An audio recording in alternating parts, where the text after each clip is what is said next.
Ito yung mga kamagong baston natin. Gawa sa kamagong. Ito yung wood niya. Wala tayo ng mga pure black sa yung mga naghanap ng mga pure black kasi ito yung natural na grade nung kwan, yung ano ng kamagong. Yan sila. 34 inches overall to.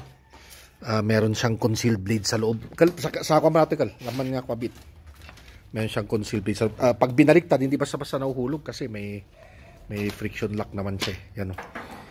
Kailangan ng force. Kaya sa hugot mo man, kailangan ng force para hugutin. Ito yung blade niya. Cycle.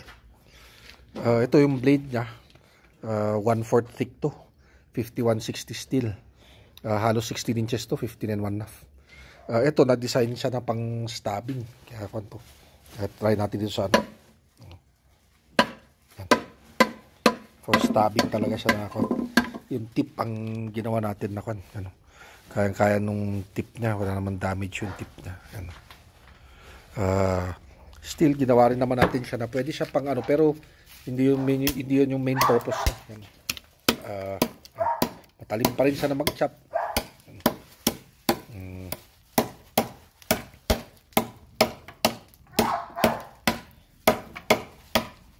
Yan, pwede pa rin siya mag-chop.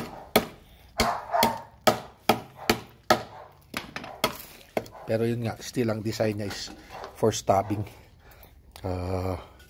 Hindi sa yan. Natukal testing mo ka lang papel di may isa ka. Anong kaldi papel nga pa. Testing mo man no ka. Sharp din naman yung edge niya. Pero yun nga, makapal siya naman. Yan.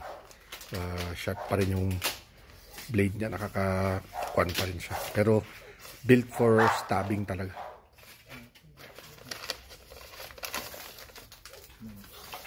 Yan. Yan.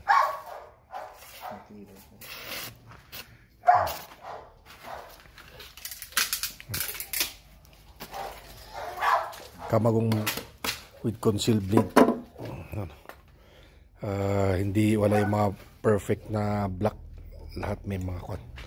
Mubankal di balay natin. Pakita man di balay na.